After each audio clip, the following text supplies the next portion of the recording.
everybody should have a blank sheet of paper in front of them. And let's start with question number 1, which is, what are the 4 scientific elements of an argument? What are the 4 scientific elements of an argument? This is also known as the Toulmin model, Professor Toulmin. If you don't know these, that's okay. But if you have any idea, guess. See if you have a guess, and maybe you'll be close. So question number 1 is, what are the 4 elements of a scientific argument? And this is also known as the Toulmin model from Professor Toulmin, Oxford University. Categorize what would be the 4 most essential elements that a really good argument has. What is it? Or see if you can even name one. Like, what is something every good argument should have? Think about that. Like, hopefully you can answer that question. Is it a question about the question? I have a question about it, yeah. Sure. One of them clash.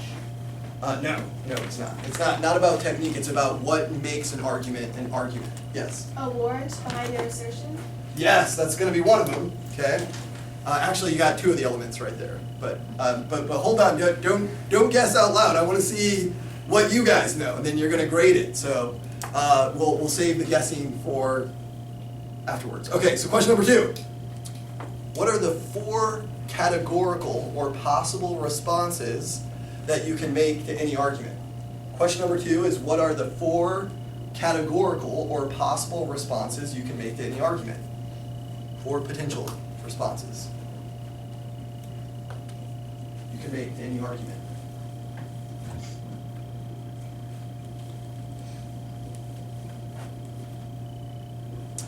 Question number 3 is, what is the 2 most important questions every argument should be able to answer? What are the 2 most important questions that every argument should be able to answer? 2 most important questions every argument should be able to answer. And then question number 4, that was 3, right? No, was that 3? That was 4. Yeah, that was 3. That was 3, yeah. Question number 4 is, what are the 4 points of 4-point refutation? What are the 4 points of 4-point refutation? Or what are any of the points, if you know any of them? And then question number 5 is my bonus question.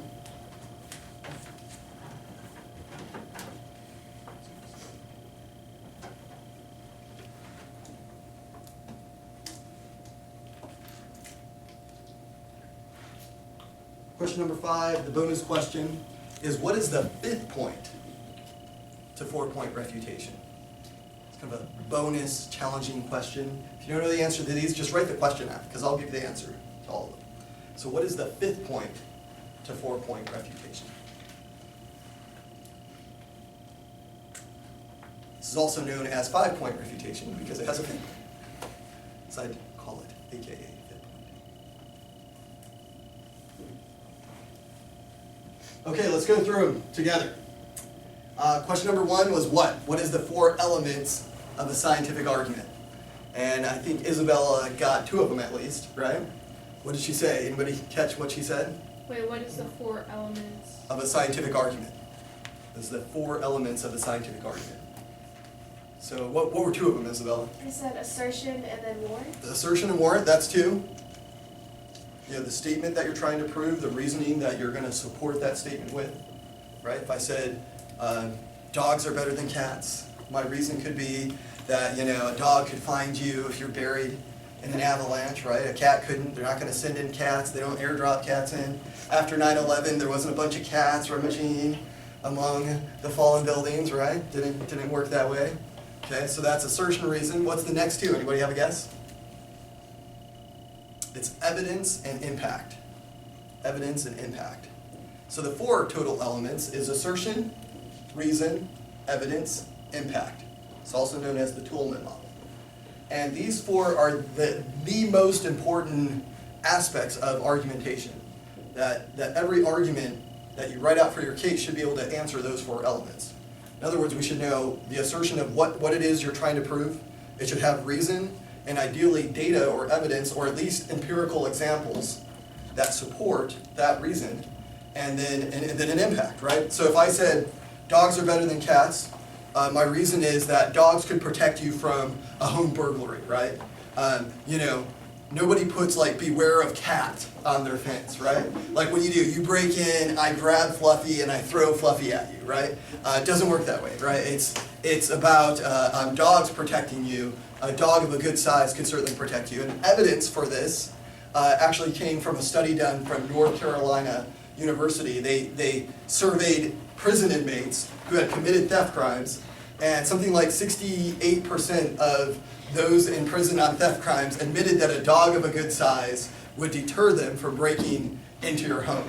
So dogs could deter, criminals where they're not worried about your cat. I'm sorry, cats just aren't going to keep them at bay.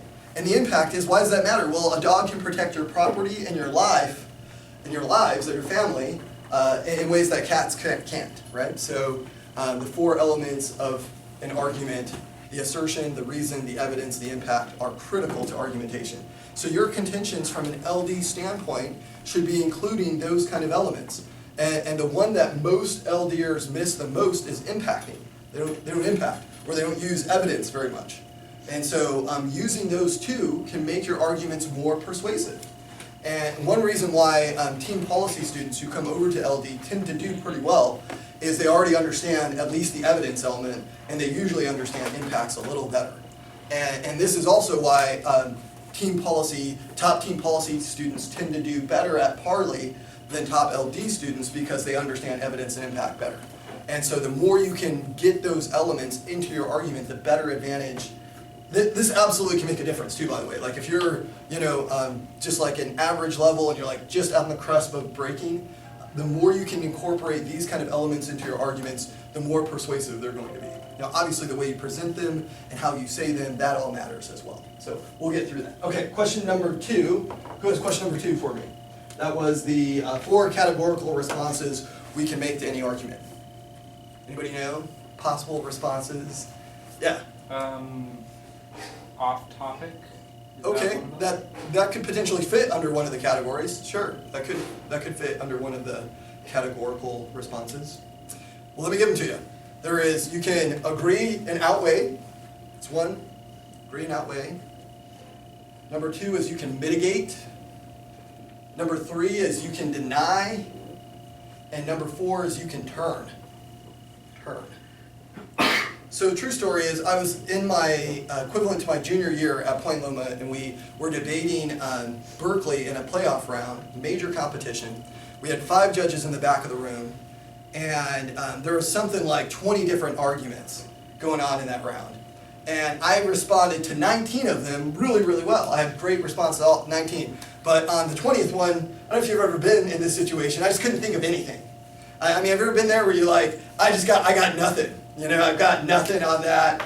It sounds true to me, right? Like I've got nothing. And so I didn't say anything. I just was like, well, nothing to say there. So just moved on and talked about the things I could talk about.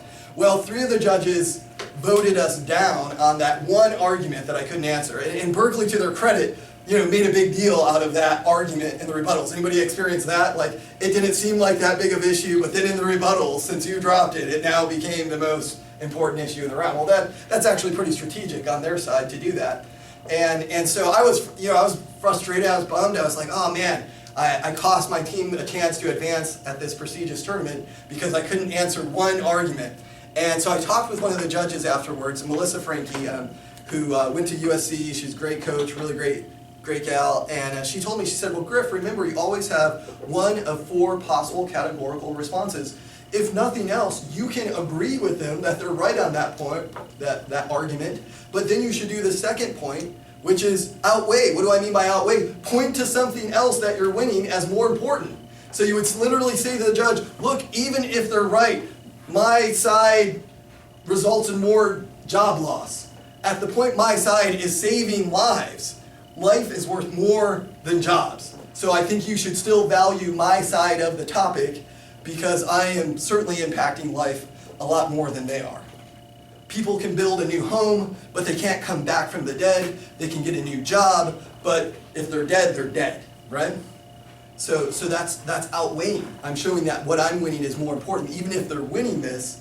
In other words, I don't have to just say nothing and concede the point to them on the flow. My response literally can be, this may be true, however, when you consider we're winning this argument, it's more important than this reason, right? And if you don't have something you can point to as outweighing, then you need a new case, right? You have to have something. I mean, hopefully you believe enough in your case that there's some reason why you're running it that would potentially outweigh any reason that your opponent has for running theirs. I mean, I at least hope you care that much about your case that you're like, yeah, this argument that I have in mind, I think it's at least a reason for me to outweigh. Does that make sense? So in other words, I don't have to just cede anything to my opponent. I can always point to the fact that I think there's something more important about my case or my argument that outweighs their argument, right? And so that's really important because you never have to get stumped or stumped or stomped. Neither one of those is good. I don't know which one you've experienced, but I've experienced both of those. Neither one's fun, right? I don't like being stomped in the ground. I don't like being stumped. And if I can remember, I always have 4 categorical. Now, there's different ways to say these 4 categories of responses, right? It could be like they're off topic. It doesn't link to the resolution, right? Their running application doesn't apply, or there's an alternative cause for this, right? As we'll see when we get to the negative argument of communism, right? Has anyone been told they were a communist because they were on the aft side of the topic, right? I think you can say, I don't link to that. It's entirely possible. Right? Here's my denial response. It's entirely possible for me to say that you can have the public need be prioritized over private property, like through the 5th Amendment of the Takings Clause. Why? Because I would say that's what the Founding Fathers meant. None of them were communist. Empirically denied. That's not true. You can value the resolution and not be a communist. We do it all the time through eminent domain and through other applications of law here in the United States. Why? Because we're not a communist country, and yet you can point to areas where we have prioritized public need over private property rights, particularly when it comes to issues of safety and national security. We don't just let you build a dirty bomb in your backyard, even though it's your property, and go and kill a bunch of people, right? So if you're going to be a terrorist, we're going to invade your property and take your bomb away, right? And so that's because we prioritize, national security of the public need over your private property right. Does that make sense? So without being a communist, because that's true, I'm not a communist, right? I'm Reagan, woohoo, go, anti-communist. So so I go through that list of responses and say, okay, how do I refute my opponent? So I can agree and outweigh. Mitigate. What does mitigate mean? What does mitigate mean? It's not that important. Right, so it's not as bad or as good as they would have you believe, right? I remember, I don't know what it is. I think it's like this junior high, homeschool boy thing. At least on the policy side, they love things that end in nuclear war. Has anyone noticed that? My plan is end the lobster trade with China, and their disadvantages, nuclear holocaust, man. The prime minister of China wakes up and he's like, what? No lobster? Nuke! And he starts launching all of these nuclear warheads in their disadvantage argument. I'm like, well, they may get upset, right? So I can't deny that there's going to be this backlash from China, but it's not going to be nearly as bad. They're probably going to put a trade embargo or something, right? So it's not nearly as bad as they would have you to believe, or their side isn't nearly as good as they would have you believe. That's mitigation. Then there's denial, which is just, that's probably the most obvious form of refutation, which is simply to say, that's not true, that's off topic, it doesn't link to this topic, I'm not a communist, my evidence denies that that's true, or it's empirically denied, you can support the public need without becoming a communist country. That's not so that argument that we're becoming communist by accepting public need, I can empirically deny that. Does that make sense? And so all of those fall under the straight up denial, which is just, that's not true, right? But then there's number 4, which is the turn, right? What's turn? What does turn mean? It's where you simply take the argument and say, well, this actually supports me. Right, that this argument is actually, an argument for my side of the topic, right? Certainly eminent domain, I think, can be argued pretty well on either side of the resolution. So if they bring up eminent domain, they may bring up the example of building military bases, and they'll say, look, we need eminent domain in order to establish military bases, right? And something I think one of the debaters has a stat about something like 90+% of military bases were originally built using eminent domain, right? Well, one of the ways I could turn that argument is by saying, yes, but look at how it's being abused with like the Kilo versus New London example. You guys familiar with Kilo? Most of you, okay? And you would say, look at the abuse of eminent domain of private property and where it actually resulted in the harm of the public need, where the public people who lived in the New London community, right, in the Kilo case, they were disenfranchised of their homes, and that whole community, not only did they not build the parking lot, but their homes got abandoned, and it ran down the whole community. So it resulted in something bad, even though it was in the name of public need, because they didn't value private property. So I'm turning their argument and saying, actually, eminent domain results in the abuse of both private property and the public need, because you put the government in charge of your home in an area where they shouldn't be able to do it, especially when it comes to using your property for like corporate interest to build a parking lot. Like we don't need more parking lots, we need thriving communities. So removing an entire community for a corporation, you could argue, is not a good idea. Does that make sense? And so that's turning it. So think about have any of you played football? Do you know what football is? You've seen it on television. Okay, so like in football, right, think about these 4 categorical responses this way. So agreeing and outweighing, it's like you're giving them a field goal, right? They're getting 3 points, but you're going to score a touchdown, so you outweigh. So you have your 7 points, they have 3, you still win, is what you're saying. Mitigation is like forcing them to kick a field goal rather than score a touchdown, okay? Denial is just denying them any points. So you have great defense, they don't get any points. Turning is like you intercepting the ball and scoring a touchdown with it, right? So like what they intend for evil, you use for good. You're like, haha, right? I'm taking your argument, and now it's an argument for my side of the topic. Yeah. Critical, listen, if you can, so of the 4, which one do you think is the most important response? Turn. Well, it's actually a trick question. The most important response is the one you have the best reason and or evidence for. It goes back to that first question, how good is my scientific explanation and logical progression of the argument? So my best response is the one I have the best reason for. But if all that's equal, then of course number 4 is the best. Because now I'm actually using their argument against them. If I can do that, then my odds of winning go up exponentially. So for every application, every contention they bring up, if I can generate offense against them, not only am I denying them points, but I'm scoring points with their own case. This is why perhaps, depending on how good your negative case is, but certainly I would say overall, if you can generate offense against the affirmative side of the resolution, your odds of winning your own negative case and the negative side go up exponentially. So if you have great turns to their affirmative contentions, where you can gain offense, like they're bringing up eminent domain, and you're saying, look, eminent domain actually hurts the public need. It actually harms the community. It actually leads to government abuse. Eminent domain is been grossly abused through like Kilo versus New London and other applications. By doing that, right, now you're generating offense against their side of the topic, and if you can do that, your odds of winning go up exponentially. Does that make sense? So turn is really important. Can I give you guys a trick? Can you want a little bonus? Can we go a little more advanced with this? Is that all right? There's actually at least 2 different types of turns. And there's technically even a third one, but there's 2 that are prevalent and popular. Does anyone know what the popular turns are? Anyone have an idea? There's link turn and there's impact turn. Link turn is where you're turning the causation of the argument, right? So they claim that eminent domain leads to furthering the public need, right? And your link turn argument says actually it leads to harming the public need, harming the community. Does that make sense? So you're turning the link. Impact turning is a little different. Impact turning is saying that it actually, the argument may be true, but it has an opposite result, right?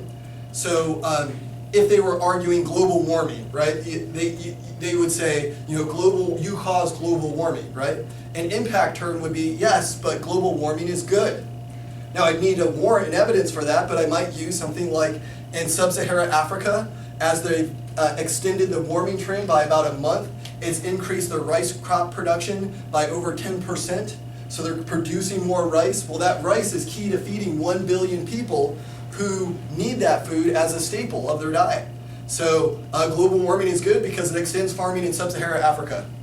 They can produce more food, right? So I'm not denying that my side causes global warming, I'm just saying it results in something good. Does that make sense? Do you see the difference? So one is the causation, the other one is an opposite result. Does that make sense? So that's the two main types of turns. The third one is what we call critical turn, and the critical turn is one where you're turning it on like a worldview level, that you're saying the values that they're promoting is actually morally wrong.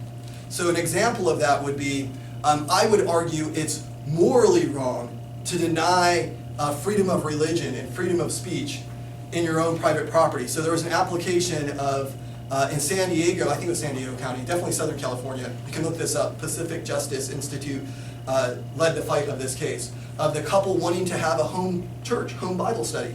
Well, they had zoned, the city passed a city ordinance to keep them from being able to have this type of assembly meet at their home. And they did it, I think, by parking rules. And so they were denying how they use their private property for a place of worship. And so it led to this family, being disenfranchised their First Amendment rights, their freedom of assembly, their freedom of religion, and certainly their freedom of speech, all of them in their own private home, right? And based on the city ordinance about how many cars you could have on the street. Well, Pacific Justice took on that case, and it went to I don't know which level of court it went to, but they ended up winning the case, and they got the ordinance on the court level, so it was a victory for religious liberty.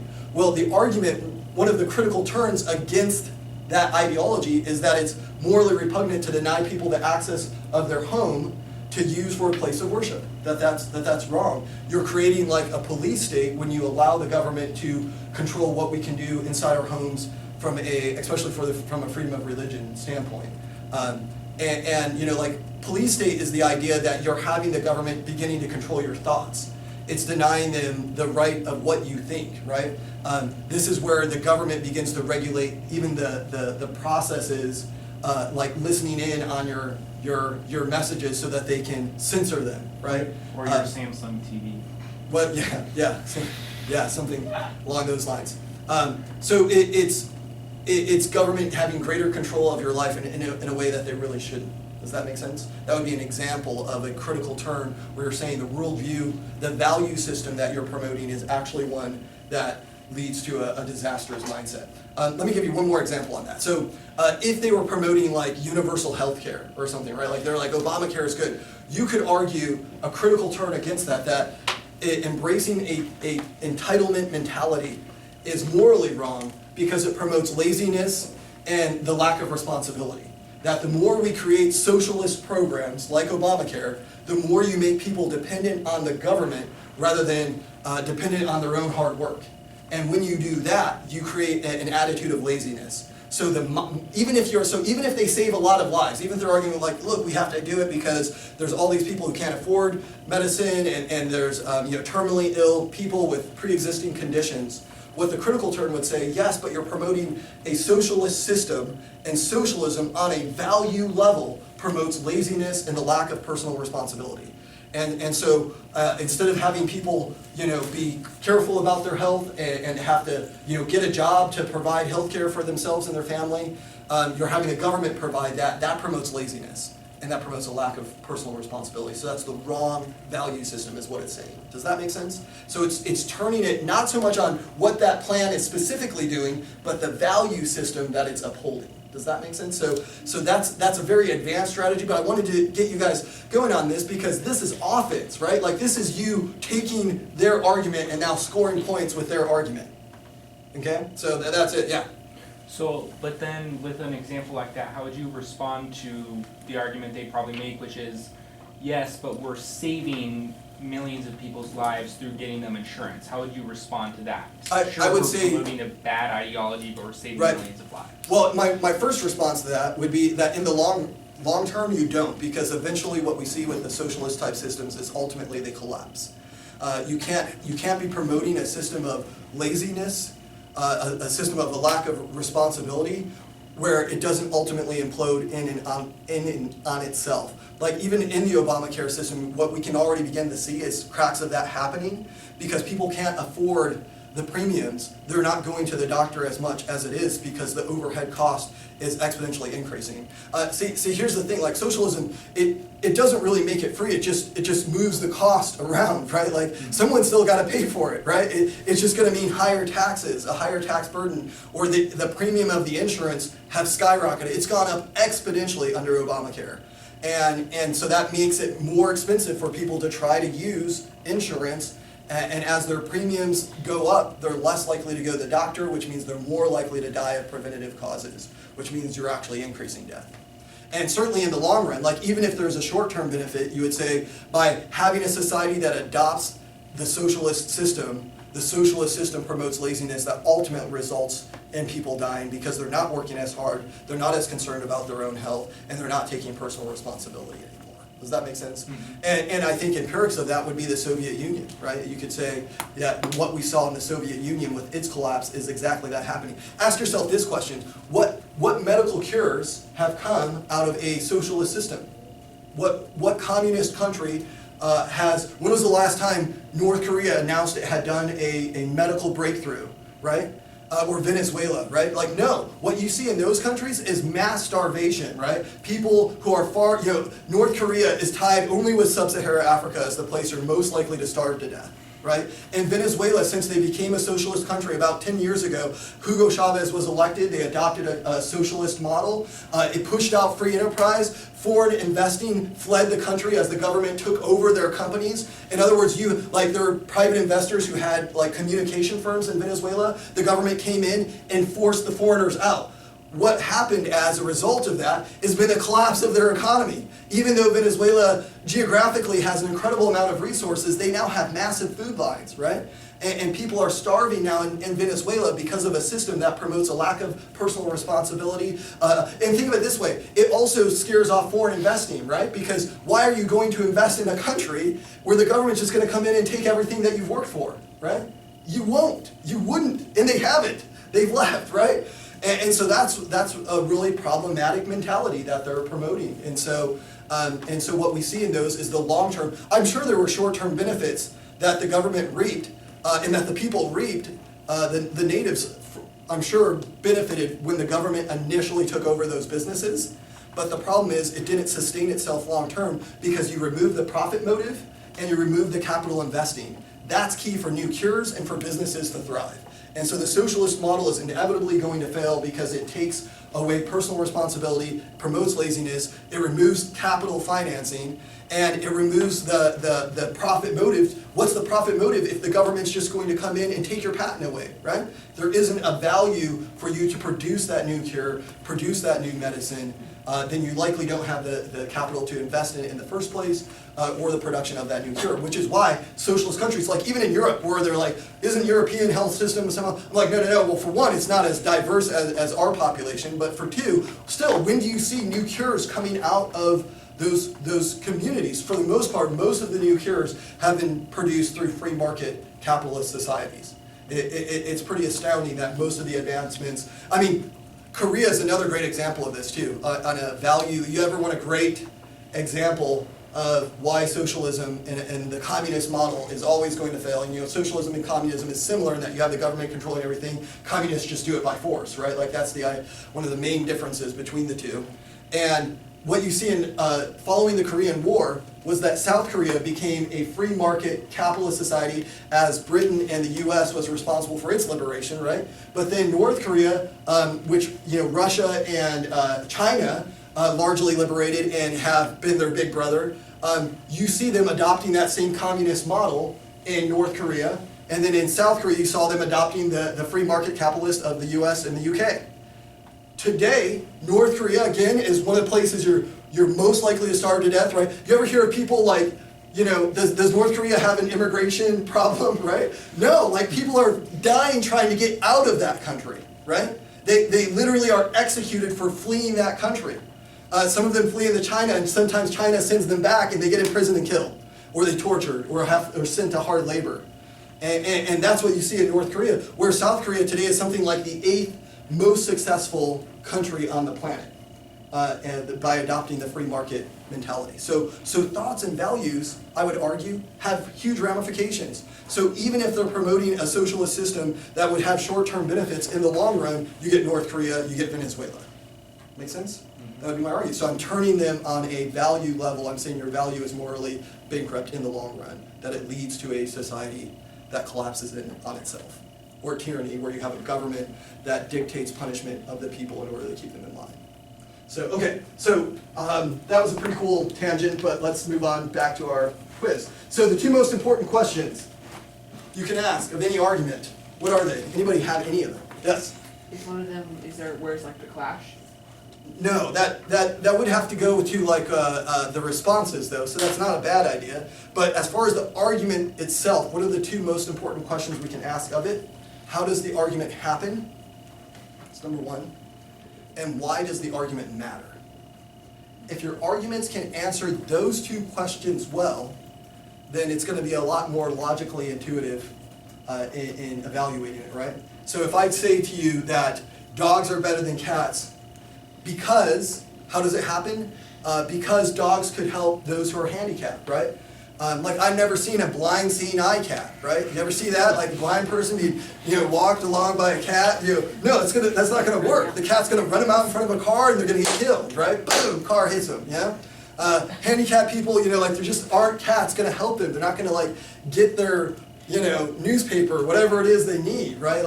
But they use dogs for all of those things, right? Like there's no Bob sniffing cats in the airport. I've never seen that, right? Like you go through the airport in Texas, anybody been there, and you have the dogs that they come and sniff your packages, you ever seen that?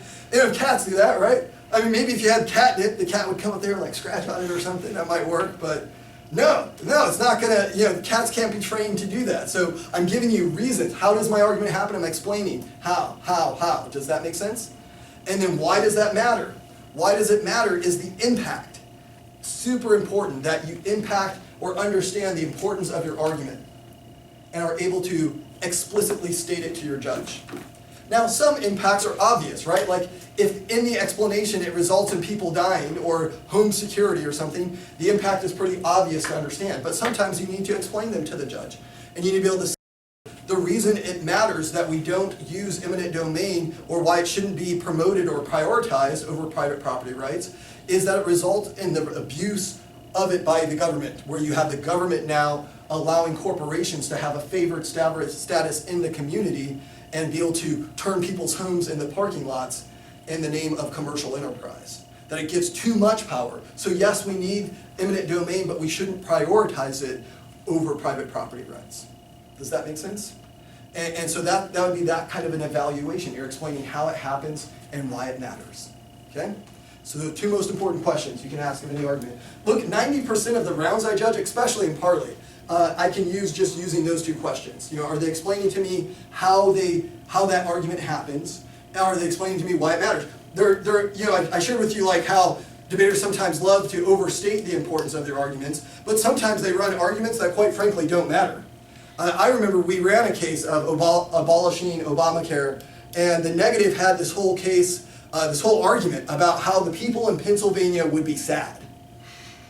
And I'm like, wow, okay, I'm not sure sadness is a reason that matters, right? Like, at the time I was like, man, just about every other day President Obama was doing something that made me sad, but I don't think I should win debates for it, right? So in other words, sadness is not necessarily something that it doesn't matter. Your parents could tell you, no, you don't get to go out with your friends to see that movie, you have to stay home and clean your room. That might make you sad. I don't think you should win debate rounds because of that, right?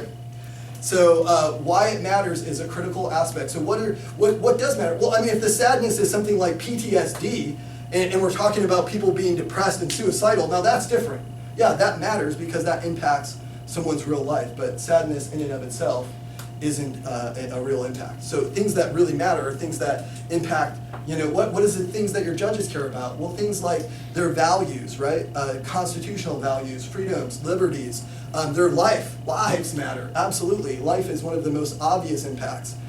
Money matters, wealth, loss of job, finances, all of that matters. Anything along the lines of like moral responsibility, moral obligations, stopping immoral behavior, promoting good moral behavior, those are impacts that matter, okay? So understanding that is a key part of argumentation. Okay, Could I ask something? Sure. Are you saying if you had a different judging pool, you would have to have different impacts? well, I heard you say, what would impact the judges? Does that mean yeah, I if mean, you were at a liberal college and your judges were all 20-year-old liberals, you would provide different impacts than parents? yeah, well, certainly one thing I'll say about judge adaptation is this axiom, and this something I was gonna share a little later, but Oh, this is a I'm good sorry. time, no, it's a good time to answer it. Here's a good axiom for you to write down. It's easier for you to sell what the judge is already buying. It's easier for you to sell what the judge is already buying. This is absolutely true. In other words, we're more likely to be persuaded by things that we're already persuaded by, right? And so in our community, for the most part, most of our conservative judges are persuaded by conservative principles of limited government, stopping government overreach, of promoting freedom of speech, freedom of religion are huge values in our community. Your more liberal style debate, people are probably more in favor of international human rights or like foreign engagement, like foreign aid. And where your conservative judges wouldn't be persuaded by that as much. In my judge adaptation lecture, I actually go through how the different political frameworks view different issues and how they come to different conclusions, right? Like just take the topic of marijuana, for example, right? Your conservative judge is against it, right? Because we don't want more people using it. And we know if we legalize marijuana, there's at least a higher probability that people are going to use it. Why? Because it's going to become more affordable. Because you'll have Monsanto mass produce it. It's going to be more available at Walmart, at 7-Eleven, which makes it more accessible and accessible for minors, right? Like at 7-Eleven down in, I think it was Ontario, I had these teens, stand out and, they offered me like $20 to go in and buy them a 6-pack of beer. And so I took the money and walked away. No, I'm kidding. But I'm saying that's the kind of thing they're going to do with marijuana too, right? When they can get it at their local 7-Eleven, they'll just stand out front and say, hey, here's $20, give me my pack of marijuana, right? And you'll have Camel cigarettes make Camel marijuana cigarettes, right? So you'll see that kind of expansion. So conservatives are against it because of those kind of reasons, right? Libertarians would say, well, we want it legalized because we don't want the government regulating that area of our life. We want whatever we want to do in private to be able to do it. And then the liberals, I mean, what do they want? They want to smoke it, right? Like they're the ones who are like, we want to use it, so we want to be a customer, so we want it legal. So and they might argue, one of the good arguments I think I would actually tend to agree with is that it costs a lot of money to enforce and imprison people for drug-related offenses. And I'm like, yeah, there is, perhaps there's alternative programs we should be looking at as society. I'm not in favor of, full-on legalization myself, but perhaps finding alternative methodologies for punishment rather than imprisonment, to me, makes a lot of sense. So but understanding that can certainly, yes, adopt my message, my arguments based on who I have in the back of the room, which is one reason why either having a case that has a clear moral objective or has a range of arguments is a really good idea, because it can hit a broader range of judges that way. Like, let me tell you one of the cases. I never lost this case at college. It was my Saipan case. And in Saipan, does anybody know where that is? That's about? It's a U.S. territory that we captured in World War II. It's south of Hawaii by like 2,000 miles. It's out in the middle. It's like the farthest eastern U.S. territory that the U.S. has. There are large corporations though, like American Eagle, like JCPenney, Walmart, and a couple others who had factories on this island. And you're like, well, why would they have factories there? Well, they got the print "Made in the USA" on the label, but the factory conditions, the labor conditions, and the amount of money they actually paid per hour was totally different. And for the longest time, there was a massive loophole where they could pay much less and exploit a lot of foreign workers. So there are all these workers from like China and Sri Lanka coming to this island where they'd have to work for 6 months just to pay off the transportation fee, and then the next year and a half they could actually begin to make money, but not at a normal rate. All the time, while American consumers think that they're supporting American businesses, when in fact, it's really just corporates who have found this loophole who are exploiting foreign workers. So closing that loophole, stopping that, was critical for both on an economic level and on a human rights level, right? And so I'm reaching a wide range of audience. So whether they were bleeding heart liberals or classic conservatives, they both found value in voting for my case because I was hitting them both on an economic level of stopping the economic disparity of like, you know, mom and pop businesses who have to pay their employees actually a fair wage, I mean, you know, paying a lot better, and then yet these workers are being exploited, and so it hit a wide range of arguments. Does that make sense? Cool, yes? How would you support it on an economic level, but what if, even if it is, like damaging small businesses, how would it, I mean, you have a much larger business that is making a lot more money, so how would you support it on an economic level? Yeah, I wouldn't have a problem with the larger businesses making money. I just would say they should do it fairly. They should have to pay the same minimum wage as, let's say, if your parents had a t-shirt shop here in Arizona, that they shouldn't be required to pay, you know, a lot more and have different labor rules than what they're going to have on the island of Saipan and still be able to print "Made in USA" on the label. That's part of the argument. Okay, so let's move on. All right, so 4-point refutation. What are the 4 points of 4-point refutation? You guys absolutely have to have this memorized. This should just flow out of your mouth easily. Yes? The sign posted telling where it is on the flow, then the tag, then the support for the tag, and then the impact. Okay, yeah, so there is the identify their argument, right? So you have to signpost, and then what they said, where they said it, and then you have to tag your own response, and then provide a reason and or evidence for your response, and then lastly, impact the argument. Why does it matter? Really important that you get all of that, okay? The reason that most debate rounds become muddled and confusing is because the debaters do not do 4-point refutation right. They don't actually follow the line by line. The reason why judges, you know, if I can find myself confused in the round, I absolutely blame the debaters every time, and I include the judges. I encourage the judges to do that too, because it's your responsibility to be clear and concise. And let me tell you, even if the other team is really muddled, if you do 4-point refutation really well and you try to provide organization to it, who do you think the judge is going to appreciate more, right? That's part of persuasion, by the way, by being organized, by having clear and concise responses. When they said this, I'm not sure where you flowed this argument, but they said X, Y, Z, right? My response to that is this. Here's my reason and or evidence for it, and then here's why that matters. Does that make sense? So, the 4 steps of 4-point refutation, here's the way we teach it to 3rd grade Asian kids in Irvine, California, true.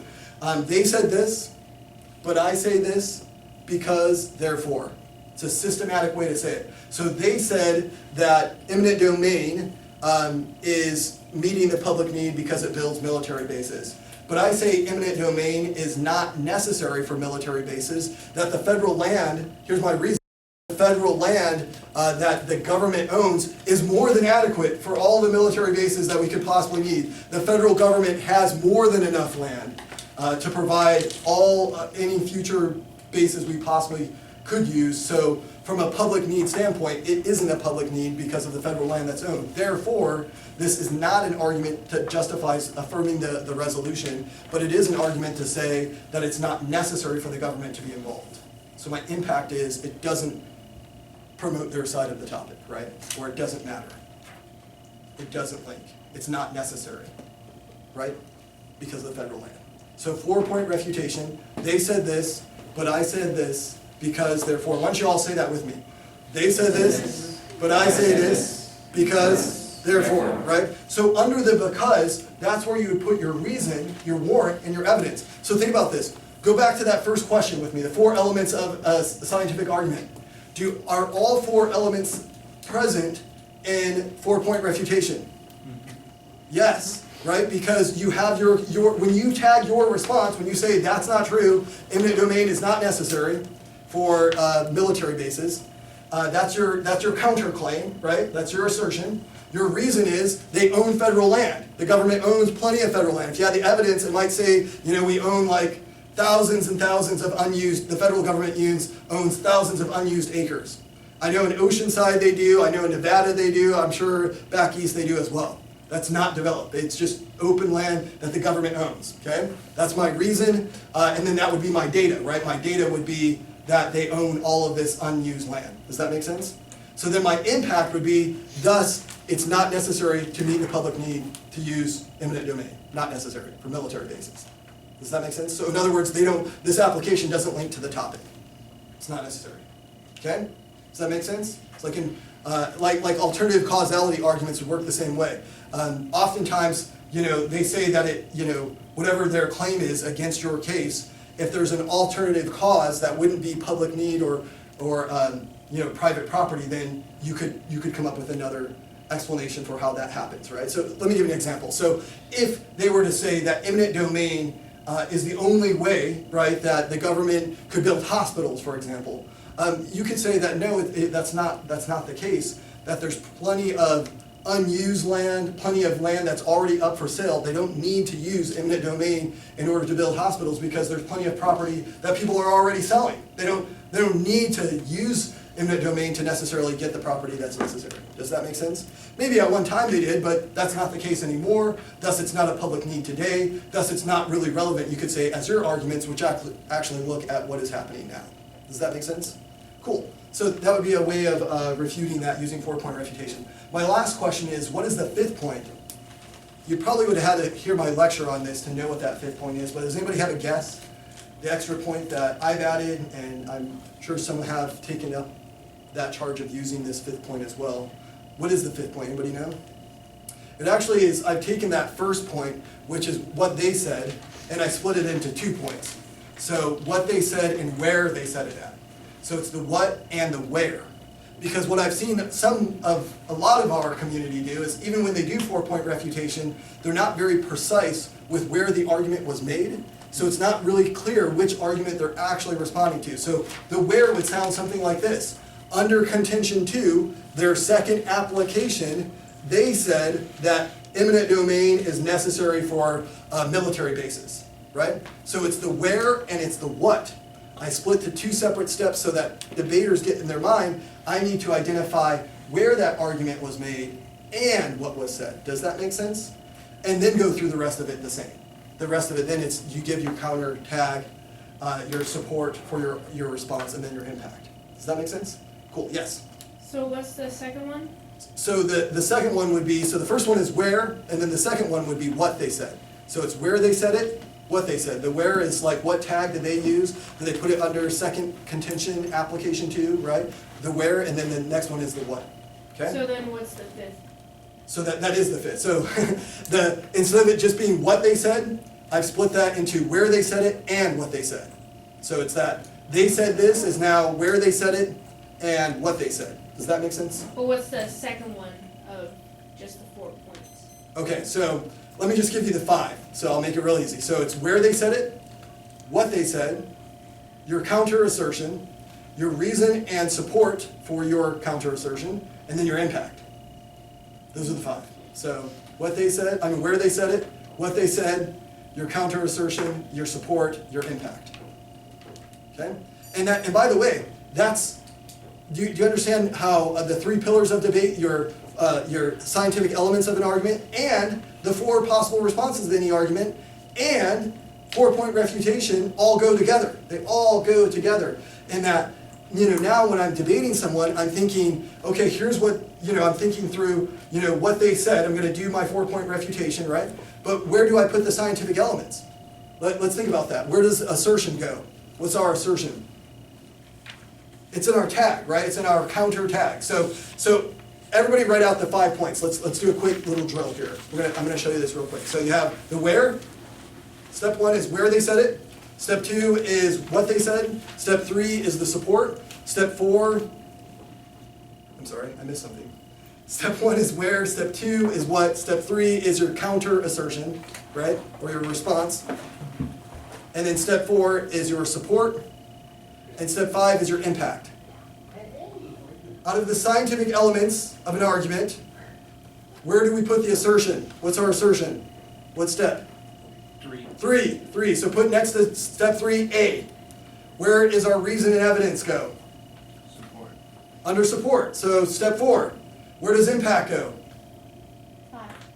5. So next to number 4, write RE, reason evidence. Next to number 5, write impact. Okay? Now let's go back up, and where do we put the 4 points, or the 4 possible categorical responses? Where would we put those? Under what step? Step 3, right? So step 3 is where we would say, I agree, or I'm gonna, say this isn't nearly as bad, or I deny, this isn't true. I turn, right? So it's gonna be at step 3 is where I'm gonna include one of those 4 categorical responses.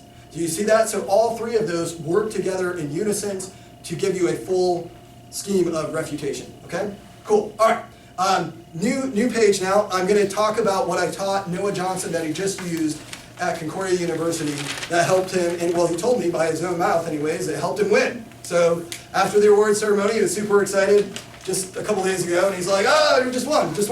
And the tournament for LD. And he's like, this is something you taught me that I used in LD that helped me. So it'll help you too. Yes? Was that his first time winning LD? It was his first time winning. Yeah, Awesome. yeah, that's pretty awesome. So here's what I taught him. For his rebuttals, I taught him a 3-step approach for voting issues. So do you guys remember what I told you the 2 most important questions of any argument are? What are they? What was one of your questions? How it happened, or how it happened, and then why? Why it what? Why it matters. Yeah, why? So everybody needs to memorize that with me. How does it happen? Everybody say it. How does it happen? Why does it matter? How does it happen? Why does it matter? What a voting issue is going to do, as we'll see, is it's going to add a 3rd question to it. It's going to be a little bit different. It's going to say why I won it, and then why winning that argument wins me the round. Okay? So here's how we're going to structure it. Subpoint A. Okay, first off, you're still going to tag the voting issue. If you don't tag your voting issues, you got to tag your voting issues. The tag is often like the impact. It's just a brief statement of what the voting issue is going to be about. So it could be like saves lives, right? It could be your tag, saves lives. The A point is an explanation of how the argument was made, what the gist of it, a brief summary, right? So let's say you're on the side of using eminent domain. You might say, my voting issue number 1 is military bases. Military bases. My subpoint A was what this argument was about. It was about how we have to, in the name of public need, use eminent domain to get land so we could have military bases. We used something like 90% of the military bases built prior to World War II were built using eminent domain. That was key to helping us defeat the Nazis in World War II, that we'd have the military infrastructure necessary. So why did I win this argument? Well, I won this argument because my opponents conceded it to me. They didn't respond to it, or they didn't have any counter evidence. They said that eminent domain wasn't necessary, but they had no evidence. I had evidence to support my point. Why does winning this argument win me the round? Well, it proves the resolution true, because it proves that the only way we have national security is if we put the public need first. And the public need has to sometimes trump private property, or at least be prioritized when it comes to national security. So if it's in the name of building a military base or stopping a terrorist attack, we have to be able to use eminent domain and other mechanisms to protect the public. Does that make sense? So that's a syllogistic model for writing a voting issue. So you start off with the tag, then the A point is, subpoint A is how the argument happened.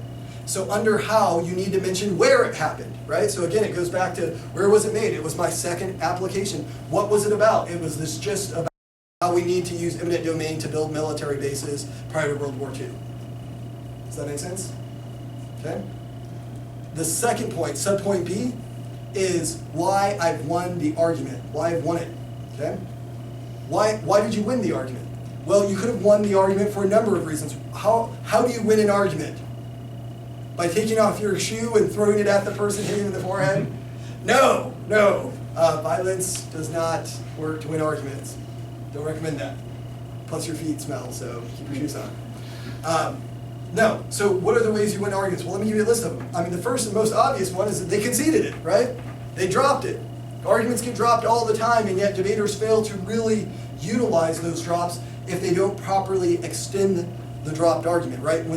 Instead of just saying, hey, they dropped this point, but explain to the judge what that means. Like, they're conceding this whole impact to me as well. So it's not just that they've conceded some application, but they've conceded a critical argument that proves my side of the resolution true, right? It's explaining to the judge what it means that they conceded it. Don't just blurt out, hey, they conceded this point, so you should vote on it.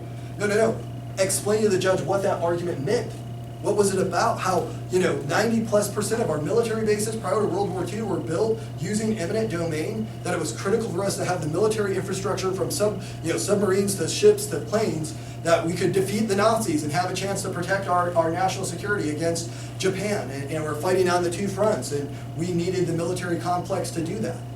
And so that was critical to our success in World War II. Well, subpoint B, why did I win this argument? Well, I won it because I had better evidence than my opponent. I had a better response. I had more responses. I had more evidence. I had more recent evidence. I had better quality of evidence. It could be an evidence-based reason. It could be just logical, right? That it's empirically true that this is what took place, right? So while they may have disagreed with me on this point, my reason and my evidence and what history shows is on my side, right? That I'm showing how this happened from a historical standpoint. Does that make sense? So subpoint B is why I've won the argument, and then subpoint C is why winning this argument wins me the round. Man, this is critical. If you can explain to the judge why your side of the topic, why your arguments, why you've carried this argument through, that you're running as your voting issue, and why it outweighs that of your opponent, that can really help you win. Does that make sense? Cool. So let's think of it this way. Think of it this way. That at the end of the round, right, try to put yourself in the judge's position, right? The judge has two different sides that we're looking at. Perhaps both of them are winning arguments, right? Perhaps they're winning something from their case that's pretty cool, and you're winning something that you think is important from your case, right? How does the judge determine between the two? Well, one of the ways they have to decide is which argument is more important. From an impact standpoint, that's really a kind of a good default mechanism that most judges can use when they have two competing arguments, right? Like, how do I determine if, the risk of nuclear war outweighs, upholding the Constitution, constitutional integrity, right? Well, that is up to the debaters, really should be the ones to explain to me why what you're winning is more important than what your opponent's winning. And this is called impact calculus, right? It's taking into consideration what your opponent is potentially winning and arguing why, even if they're winning that argument, you should still win the debate. So under your third step of this voting issue of why winning this argument wins you the round, something to consider that's a bit more advanced than the vast majority of LDRs ever do is considering, like a judge would, what the opposing side is potentially winning and comparing it to what you're now winning and why what you're winning outweighs what they're winning, right? So think of it like a mathematical equation, that when you've gotten to step 3, you've already established that you're winning this voting issue, right? So you've explained to the judge what the argument was about, you've explained to them why you've won the argument, now you've come to step 3, and you're explaining why winning this argument wins you the round, right? So one of the things you want to consider to explain to the judge is not just that this argument was important or that it proves the resolution true, but it's actually more important than a potential argument that your opponent is running, right? And so what are some reasons that your argument might be more important than your opponent's? Can anybody think of anything? Anything at all? Yeah, what do you got? If it's life, Yeah, it's life, right? Like theirs isn't life, theirs is not nearly as important. What else do you got? Anybody else think of anything else? Just like if you're comparing the same types of numbers, like number of lives saved or Right. number of dollars gained, you say, well, mine provides $3 billion. My evidence says I gained $3 billion.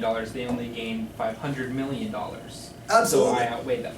Absolutely. I've seen that. I think it was in Ethan Blunt's case where he said like 1 billion people have been raised out of poverty.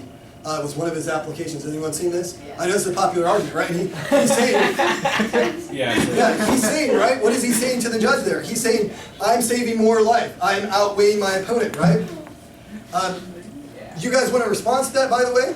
My first response to that is, that's not because those people weren't raised out of poverty because we prioritized the resolution. It had a lot more to do with, them getting a job and upward mobility, but it was not because of the clash that the resolution requires. Does that make sense? This is a really good, if you really know, and you have this in the forefront of your mind, you can use this kind of response to a lot of those kind of arguments. Ask yourself this, does it actually show the clash of the resolution? I mean, the claim that, you've somehow raised 1 billion people out of poverty because, you have the public need first or something, that's not because it's been prioritized over private property. Does that make sense? Maybe some of them were raised out of poverty because public need was prioritized, but not all 1 billion of them, right? I mean, unless you got some pretty awesome evidence that says that, I don't think you do though, right? In other words, it's not showing the clash of the resolution. All it's saying is considering the public need is good. Not letting people die is good, right? But that's not what the resolution says. The resolution says that it's public need versus or prioritized over the private property, right? So you have to prove, in order for that argument really to work, is that you'd have to prove that those 1 billion people were raised out of poverty, not just because we valued public need, but because it was prioritized over private property. That's the missing part of that equation. And debaters do that. I mean, some of the top, he's doing really well. He's a good debater, don't get me wrong. But they're getting away with murder in these rounds because it kills me inside. I know it's like a double death. It's like they're getting away with murder and it's killing me inside. I'm like, you guys should be challenging them that that's not the resolution. In other words, it's not just that the public need is good, which is essentially what they're arguing in those types of applications. They're not showing that it's actually being prioritized over private property. Does that make sense? That was the result of that, sure. Do you have any ideas on how to respond to Japanese internment camps effectively? Yeah, what does it say? I think I remember hearing this one before. It Explain says it a bit more. that during World War II, the U.S. government put Japanese U.S. Americans into internment camps. They said it was the public need of safety, and the Japanese Americans, their private property rights were taken away, and their dignity and their rights were all harmed. So I have some other responses I've thought of, but sometimes they work, sometimes they don't. Yeah, I think that's a great question. I'm trying to remember what we prepped for that argument. One of the things I would say right out of the gate though is that that's what you might call like a micro-specific example, that it doesn't show a systemic approach, Okay. and that the resolution, in order for it to be validated or invalidated, you really need to show a systemic approach of like something that's ongoing, that it's not just like a one-time event. But in order for us as society to objectively evaluate the resolution, we shouldn't just look at uber-specific examples, but ones that actually so like eminent domain, that's a systemic approach. It says when these two things come into clash, your private property right and the public need for whatever, the home, for the roads, the hospitals, the military bases to be built, the systemic program says you value the public need over the private property right. Does that make sense? Yeah. Well, with the Japanese internment, in other words, there's no policy of Japanese internment today. If anything, it's a one-time moral offense that was bad, but it doesn't show what we should prioritize as a culture or as society. Thus, it's insufficient. It's an insufficient test of the resolution would be the tag. Okay. So let me take one step back. They argue that it's Japanese internment camp. My first response is it's an insufficient test of the resolution because it's a one-time micro-specific historical example, not an ongoing prioritization approach that we as society do. In other words, no one's suggesting today, should we intern people, should we not intern Japanese people? You know what I mean? Like that's not an ongoing, it's not an ongoing form. It was a one-time event that, yeah, it was bad, it was sad, but it's not a systemic approach, so thus it's not something that we as a society would prioritize. Do you see what I mean? Like maybe in that one moment of time, it was prioritized in that rare circumstance, but it wasn't, it's not an ongoing system. It's not an ongoing approach to society as a whole, right? Yeah. Does that make sense? Yeah. My second response though would be that alternative causality though, right? And the alternative causality would be World War II. That this wasn't like, it was like a wartime decision. In other words, we didn't steal their property. From my understanding, in fact, I think there was even retribution given to them. Restoration. Yeah. Not retribution, that would have been like punishment. We're like, punishment. Not only do we intern you, but we punish you too. Yeah. No. They got like $20,000 each. Yeah, and that's probably not great. But what you could argue though is that, at least from what I recall, you wouldn't need to fact check me on this, but I think they did all get to return home. And they did. Yeah. Some of them got shot and killed, but. Right. Well, the ones who are still alive. Yeah. Right. But in that case, so in other words, it's not a true test of the resolution because it wasn't that we wanted their private property. It wasn't a seizure of their private property. It was a seizure for national security reasons that we saw them as a threat during World War II. Yes, it may have been inappropriate, immoral, and wrong, but it's not a test of the resolution. So my second response, it's not only that it's inadequate. So the first one is basically conceding that perhaps it's a test of the resolution, but it's inadequate because it's not an ongoing systemic approach that we actually take towards public policy today. It's not a policy approach, it was a one-time event. That's what the first response is saying. The second response is saying it's not actually the resolution at all. What this response is saying is that it wasn't an issue of needing their private property rights as they painted it out to be. Like, sure, their private properties may have been a byproduct, but it was really public need versus national security. Yeah. Do you see what I'm saying? It's a different resolution, and that application would actually apply to. Okay. So if they violated their private property rights kind of afterwards, but I think they were violating was for national security. Absolutely. That the violation of private property rights was a byproduct of seizing them for national security reasons. In other words, it's not a test of the resolution because the two values are not actually in clash. It's not public need versus private property. We did not seize them because of property that they owned. We seized them for who they were as an individual. And yes, that was wrong, yes, that was immoral, but that's not the resolution, so it doesn't apply to this debate. That would be my second response. And that what kind of response is that? Anybody guess? What kind of the four categories of responses, which one is that? Linked term? It's not a linked term. Isn't that mostly mitigation with It's some- not mitigation. Definitely not mitigation. Impact term? Nope, it's not an impact term. There's only two other ones it could be. Deny. No, it's not a critical term either. What is it? Deny, yes. I'm straight up denying them, right? So in other words, it's not that I'm winning on that argument, it's that they're not winning on that argument. I'm severing it from the resolution by saying it's not resolutional. The reason we interned the Japanese in the internment camps was not for their private property. There was not a clash of private property. It wasn't the issue. Now, they may have lost private property as a result of seizing their individual bodies, but it was the capture of them as an individual, not their property that we were after, right? It wasn't like we were after their guns. And we're like, hey, we're seizing all your guns and we're putting the guns in an internment camp, right? Like, no, it was seizing their rights, their constitutional rights, as an individual because we saw them as a threat to national security. That's why we interned the Japanese. And yes, it was wrong, but it's not an application that fits within this resolution because it was not a clash over private property. It was not the motivation. He would have to prove that the motivation behind, you could say this, you could challenge this, you would have to prove that the motivation behind the internment camps was because of private property needs. He can't do that because that's empirically denied. That's not the reason. It was for national security reasons. They were seen as national security threats. Wrongly so, inappropriately so, perhaps racist policy, yeah, definitely wrong, but that wasn't because of private property. We weren't after the private property, we were after them. We were after their rights because they were seen as a threat to national security. So yes, there was a public need for national security, but it was not for their private property rights, thus it's not the clash of the resolution, thus it doesn't apply. That's the damning response. I like that response even better than the first one.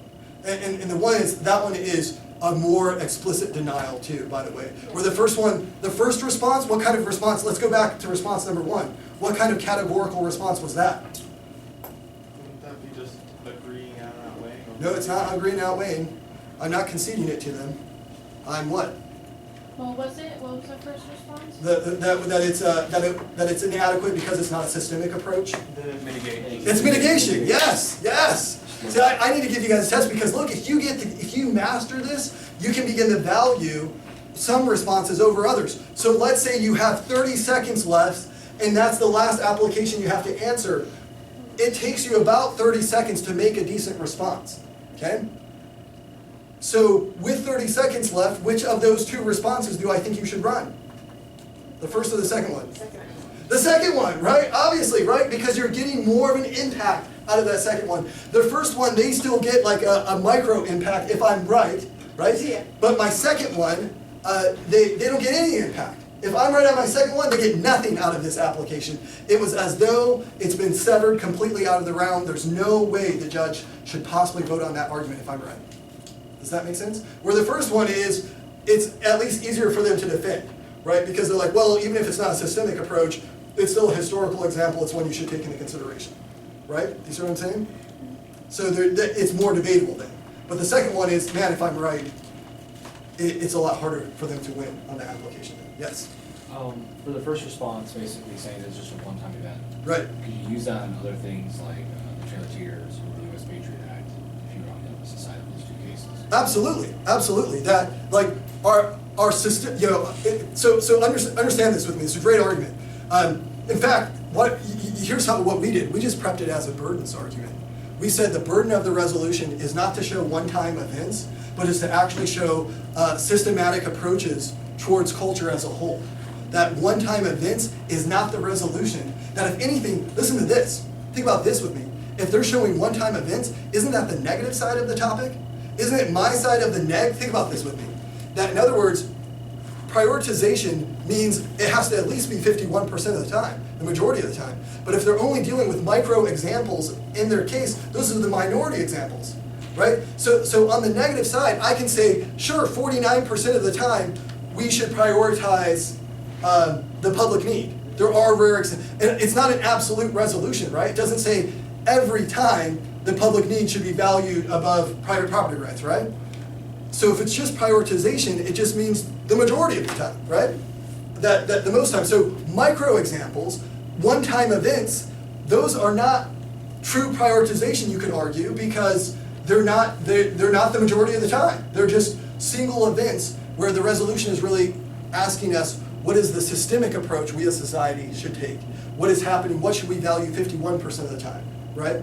Now, examples aren't bad because they show us how the policy is carried out, right? Like when we value public need for whatever it is, safety or whatever, those examples can bring that idea clarity, right? It can bring you clarity. So I'm not saying it's bad to run micro-specific examples, but I am saying that a potential good response to that, a micro-specific example, is that's not showing a true priority because it's just a one-time event, which, if anything, I could argue on the neg, I can concede one-time events and still argue it's not a priority.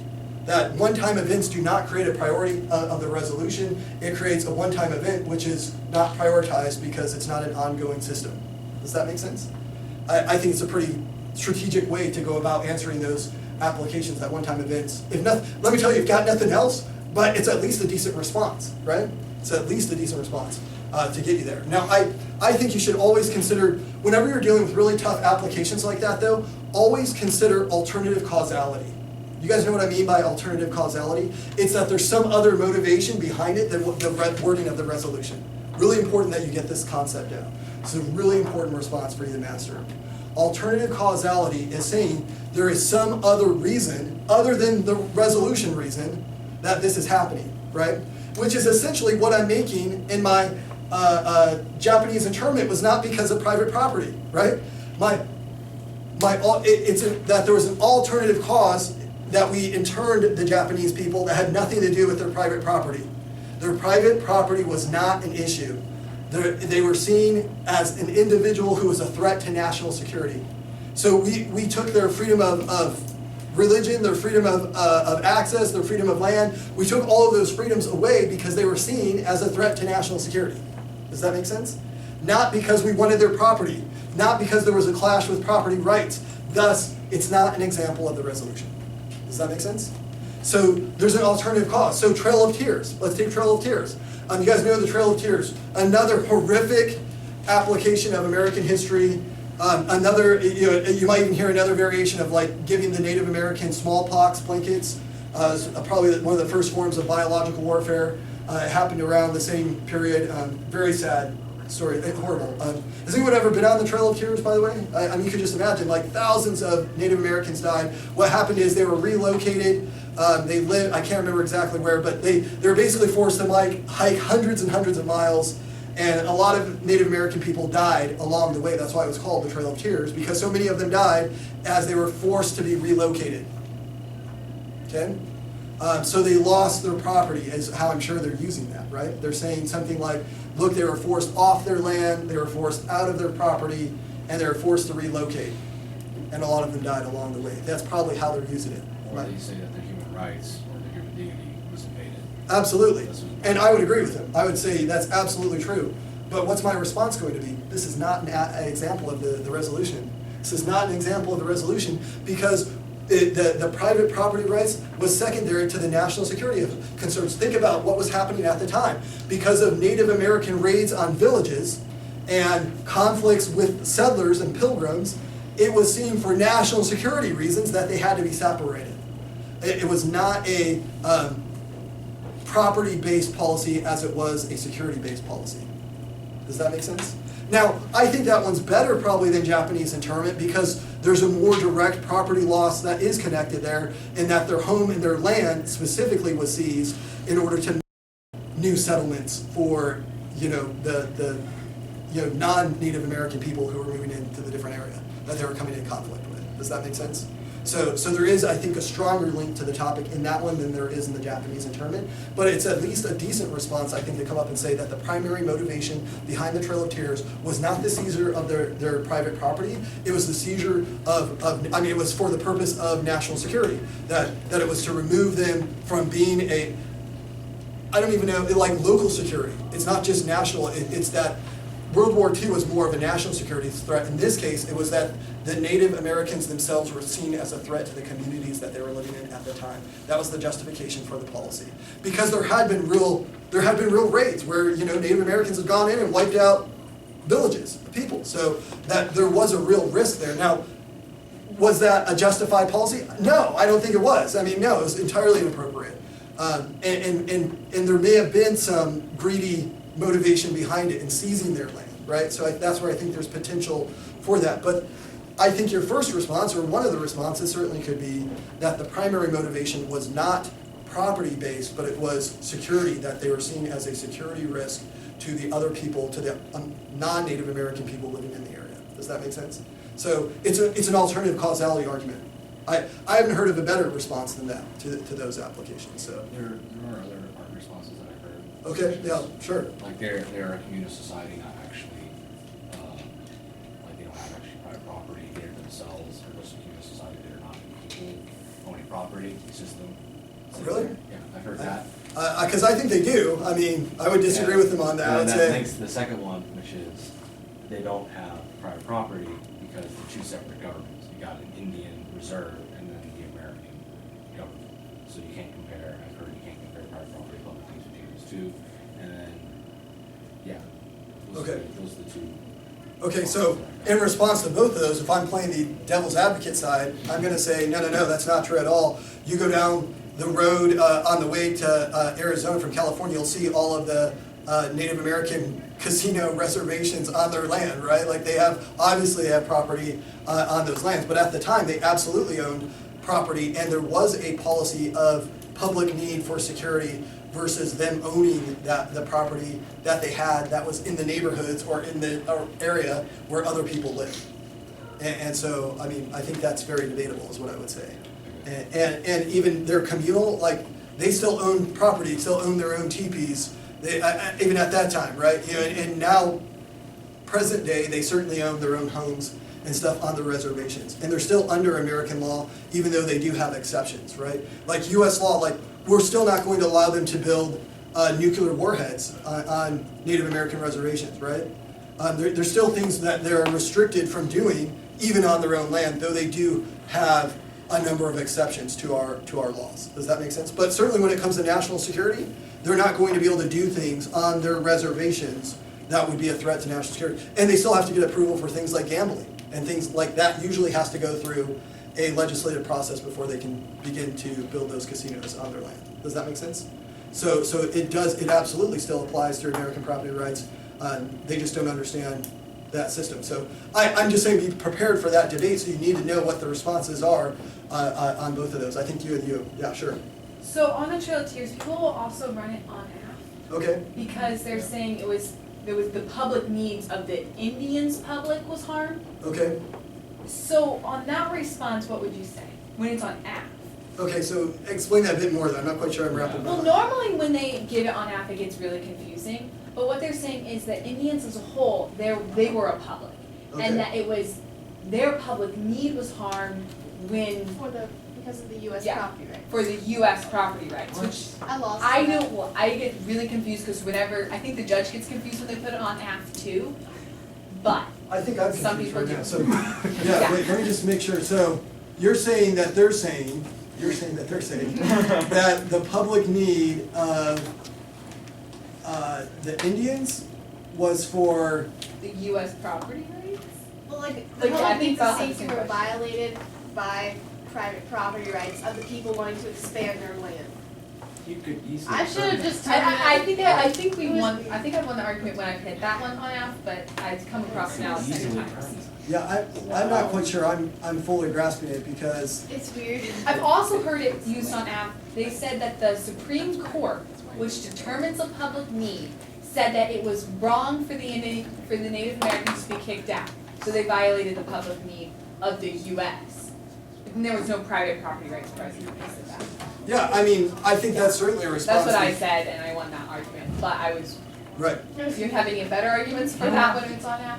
Yeah, so I'm trying to wrap my brain exactly how they're arguing that, but it sounds, if I gather what you're saying, what they're saying is the public need of the Native American people was for expanding their land, so like they wanted the trails, like, No, they're saying that the US, they're saying that the US's motivation of taking that land was to gain more private property for themselves. okay, So they're saying that the private property rights harm the public need of safety of the Native Americans. Because they're considering the Native yeah, Americans a then in that case, I would straight up turn that and say, well, what about the public need for everybody else? Yeah, okay. Right, and to not murder people, like, that seems to be like the bigger public need to me. Yeah, But- I would agree, I just Yeah. wanted, But also, the negative, or if the negative brings it up, I think that the US government also wanted their actual property rights for expansion for gold. So I Okay. guess negative could say it wasn't really a public need, because it was for gold, it's not really a minimum need. So Okay. that could be the argument too. I mean, potentially, so what's the impact of that though? So what- The impact is that they're not really talking about the resolution, it's not really public needs, it's more like it. Okay, I like that, yeah. At least I Yeah, I mean, the point is, you wanna look for like alternative causality responses to those types of arguments, because if you can de-link it from the resolution, then it's no longer going to give them credit or impact in the round. It's as though you denied them, like in my football analogy, right? It's like they get 0 points, right? So using, a green and out lane is you give them 3 points, but you get a touchdown, right? The mitigation is forcing them to kick the 3 points rather than getting a touchdown. Denying is they get 0 points, and then the turn is you are intercepting the ball and scoring a touchdown yourself. Does that make sense? So me being on the side of pollution, I'm now on the side of stopping pollution, right? And so I agree there's a public need for clean air, but the solution is actually coming from the private sector. How do you like that? And then also along with the alternative causality arguments that the environment itself produces more pollution, but the solution to the environmental pollution is actually coming from the private sector as well. And especially water filtration devices is another example of that. That clean water, the best solutions for clean water, whether or not it's man-made pollution or not, is still coming from the private sector as well. That it's private property that is creating the new technology for which we are cleaning up the environment, whether that is land, water, or air. The best solutions come from the private sector for the environment. So straight up turn them on that. And if you can find specifics, examples, and applications such as the water skimmer device, such as, even like look at the catalytic converters that we've placed in cars that greatly reduce the amount of smog and pollution. In China, where they didn't have that, 500,000 people die every year in China as a result of the air pollution related problems. 18 of the worst 20 air polluted cities are in China. But the technology to produce solutions for that problem is actually coming from the private sector. Catalytic converters is one example of that. The coal filters, the big smokestacks. Have you guys, you've seen those large, round smokestacks? Well, the filtration devices that they've created and the scrubbers for that is actually coming from the private corporation, private businesses, private property sector that's creating filtrations for those pollutions as well. So whether the pollution is created by the environment, such as natural occurring oil spills, or created by man, the solution is actually coming from the private sector. So straight up turn them on it. Say, yeah, if you care about pollution, you would only vote for the negative side where solutions can be found. Public need doesn't prove right. So Does if that the make sense? negative brought that up against the affirmative, what would the affirmative say? Well, then you gotta come back the other way and put your thinking cap back on.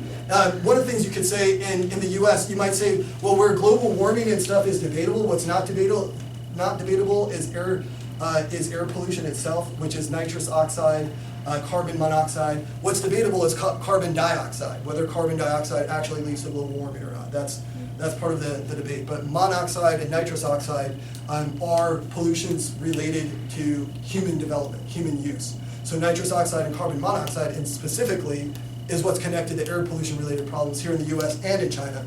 And so you could say the reason why there's a greater need than what historically existed is because of unrestricted, like, private property or That's the. gravity still causes. It still causes it, so, yeah. Let's make our. But here's the thing, you know who I think could win that debate? Whoever has the better evidence, better examples. Yeah, absolutely. I think that's a great debate that, I had some really fantastic debates over energy, and it came back to like how much evidence you had to support your side, or who had the more interesting examples to go along with it. So that's what I would say. Can we take a 5-minute break right now? Is You that bet. okay? 5 minutes and.